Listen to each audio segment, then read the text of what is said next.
अस्सलाम वालेकुम my YouTube family, कैसे हैं आप सब। आई होप कि आप सब ठीक ठाक होंगे। मैं भी अल्लाह ताला के फजल करम से बिल्कुल ठीक हूँ। Welcome back to my YouTube channel. आज मैं आप लोगों के साथ शेयर करूँगी मॉर्निंग टू आफ्टरनून रूटीन। ये सुबह का टाइम था और यहाँ पे मैं बना रही थी चाय, और मैंने सोचा कि चलें काफ़ी दिन हो गए हैं तो एक व्लॉग शूट कर लेती हूँ, क्योंकि मुस्तकिल मैं रेसिपीज़ वगैरह जो है वही शूट कर रही थी। तो आज काफ़ी दिनों के बाद मैंने व्लॉग बनाने का सोचा। सुबह सुबह इतनी गर्मी होती है और फिर लाइट का भी इशू होता है, तो बिल्कुल भी दिल नहीं चाहता कि वीडियो वगैरह शूट की जाए और व्लॉग बनाने में, क्योंकि फिर पूरे दिन की एक्टिविटी दिखाने में काफ़ी टाइम भी लगता है और इतनी गर्मी है कि कुछ भी करने का दिल भी नहीं चाहता। तो यहाँ पे मैंने सुबह सुबह चाय बनाने के लिए रख दी थी और साथ ही मैं अपने लिए नाश्ता बना रही थी। मोस्टली तो ज़्यादातर मैं बाहर से ही बेकरी का जो हल्का फुल्का नाश्ता होता है वही कर लेते हैं, लेकिन कभी कभी मैं अपने लिए नाश्ता बना लेती हूँ। तो यहाँ मैं आमलेट की तैयारी कर रही थी, तो उसके लिए मैंने प्याज की जो है वो कटिंग कर ली थी और साथ ही इसमें हरी मिर्चें और टमाटर भी मैंने कट कर लिए थे। ज़्यादातर तो मैं जो है वो सिंपल एग लेती हूँ, लेकिन कभी कभी इस तरीके से ऑमलेट बना के वो भी ले लेती हूँ, क्योंकि अभी छुट्टियाँ हैं, बच्चे भी घर में होते हैं, तो नाश्ता ज़रा देर से ही होता है। और सुबह इतनी गर्मी होती है कि दिल भी नहीं चाह रहा होता, कि बस कुछ लाइट सा खाने का दिल कर रहा होता है।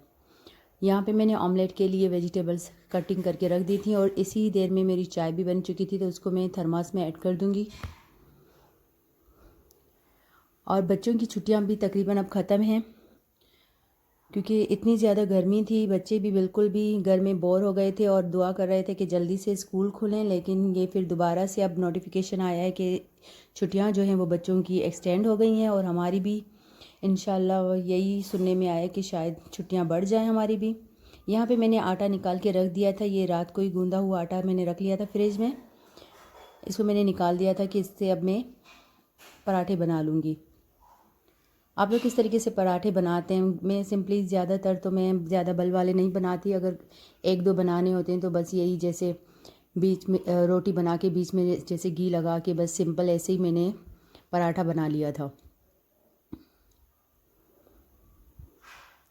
अगर सुबह हम इस तरीके से हेल्दी नाश्ता करते हैं तो फिर दोपहर तक बिल्कुल भी भूख नहीं लगती, तो इसलिए मैं ज़रा लाइट ही करती हूँ, क्योंकि फिर चाय की बार बार तलब हो रही होती है, तो फिर पेट इतना भरा हुआ होता है तो बिल्कुल भी दिल नहीं चाहता कि चाय पी जाए।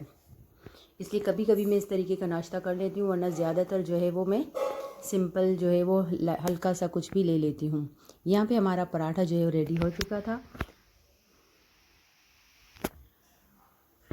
और साथ ही इसी मैंने तवे पे जो है वो ऑमलेट भी बना लिया था। जब मैंने ये बना लिया तो बच्चे उस वक्त तो कह रहे थे हम नहीं खाएंगे, लेकिन जब मैं नाश्ता करने लगी तो उस वक्त बच्चों ने कहा कि हमें भी खाना है, तो फिर मैं बाद में मैंने उनके लिए भी बना लिया था। वरना ज़्यादातर वो बिस्किट वगैरह से ही नाश्ता कर लेते हैं, कभी कभार वो पराठा लेते हैं, अंडा पराठा वगैरह। बच्चों को तो ज़्यादा हेल्दी नाश्ता करना चाहिए, लेकिन बच्चे कहाँ सुनते हैं, और इतनी गर्मी है फिर उनका दिल भी नहीं करता। लेकिन फिर मिड मॉर्निंग में वो कुछ ना कुछ ज़रूर ले लेते हैं। जब मदरसे वगैरह से आते हैं तो फिर इनका दिल करता है तो कुछ और ले लेते हैं। यहाँ पे मेरा ऑमलेट भी रेडी हो चुका था, बस ये हमारा नाश्ता रेडी है। अब इसको हम लोग नाश्ता करेंगे, और साथ ही जो है वो घर की सफाई भी मैं स्टार्ट कर देती हूँ। और यहाँ पे मैंने अपने लिए नाश्ता निकाल लिया था, और ये एक बाइट मेरी ऑडियंस के लिए। आप लोग सुबह नाश्ते में क्या कर लेते हैं? हल्का फुल्का लेते हैं या अंडा पराठा, वही जो हमारा देसी नाश्ता है वो लेते हैं? वैसे एक बात है कि अगर अंडा पराठा वगैरह इस तरीके से लिया जाए तो फिर पूरा दिन हमारा पेट जो है वो भरा रहता है, और जो फालतू की चीज़ें हम लोग ये वो खाते रहते हैं, उसके लिए बिल्कुल भी क्रेविंग नहीं होती। यहाँ पे बच्चों के लिए मैंने नाश्ता रख दिया था, तो उन्होंने भी जब देखा कि अंडा पराठा है तो उन्होंने कहा कि हमें भी खाना है। फिर बाद में मैंने इनके लिए भी बना दिया था। अब काम वगैरह से फारिग होने के बाद मैंने दोपहर के लिए हांडी चढ़ाने के लिए रख दी थी। यहाँ पे मैं बना रही थी आलू कीमा। तो सबसे पहले मैंने इसमें कुकर में हस्बे ज़रूरत ऑयल लिया, और उसमें 2 से 3 अदद जो है वो प्याज मैंने चॉप करके इसमें ऐड कर दिए थे। प्याज को हमने गोल्डन ब्राउन होने तक इसको फ्राई करना है। जब तक कि प्याज हमारा गोल्डन ब्राउन होता है, यहाँ पे इसके बाद मैंने इसमें अदरक लहसुन और ग्रीन चिलीज़ का जो एक साथ पेस्ट बना के रखा था वो इसमें ऐड कर दिया है। अगर इस तरीके से हम पेस्ट बना के रखते हैं तो बहुत आसानी हो जाती है कुकिंग करने में भी। अगर अदरवाइज़ डेली के अगर बनाना पड़े तो बहुत मुश्किल हो जाता है। फिर यहाँ इसमें मैंने कीमा ऐड कर दिया था। अब अच्छे से इसकी बुनाई करेंगे कि कीमे का जो पानी है वो बिल्कुल ड्राई हो जाए। अगर कीमे का पानी ड्राई नहीं होता तो फिर इस कीमे में से अजीब सी स्मेल आ रही होती है। आप जितना भी इसको बाद में भून लें लेकिन फिर वो टेस्ट नहीं रहता। तो जब कच्चे कीमे को हम प्याज के साथ ऑयल में जब फ्राई करते हैं, अच्छे से भूनते हैं, जब इसकी स्मेल ख़त्म हो जाती है तो फिर जो है वो कीमा मज़ेदार बनता है।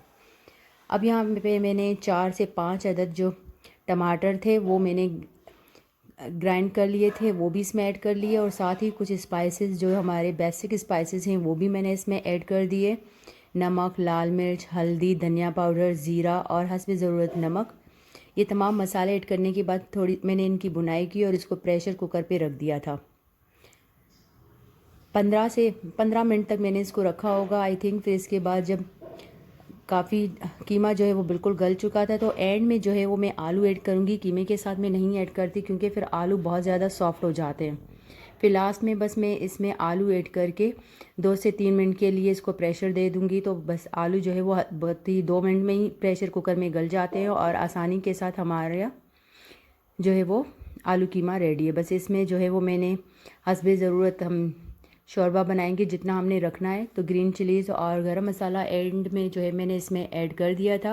अब इसको दोबारा 2 मिनट के लिए प्रेशर दे दिया ताकि जो आलू हैं वो हमारे सॉफ्ट हो जाए। बस ये हमारा खाना दिन का जो है वो रेडी था। आई होप कि आज का ये छोटा सा व्लॉग आप लोगों को पसंद आया होगा। अगर प्लीज़ पसंद आए तो इसको लाइक करें, शेयर करें और मेरे चैनल को ज़रूर सब्सक्राइब किया करें और मुझे अच्छे अच्छे से कमेंट्स किया करें ताकि मुझे बहुत अच्छी मोटिवेशन मिले और मैं आगे आप लोगों के लिए बहुत ही अच्छे अच्छे से व्लॉग्स बना सकूं। और यहाँ पे मैंने सैलेड भी बना लिया था। बस ये हमारा दिन का खाना जो है वो रेडी हो चुका था। मिलते हैं एक और नई वीडियो के साथ, तब तक के लिए अल्लाह हाफ़िज़। दुआ में ज़रूर याद रखिएगा और मुझे फ़ीडबैक ज़रूर दीजिएगा कि आप लोगों को मेरे व्लॉग्स पसंद आते हैं या फिर मेरी रेसिपीज़, तो मैं उस तरीके की वीडियोस जो है वो शूट किया करूं। ओके जी, अल्लाह हाफ़िज़।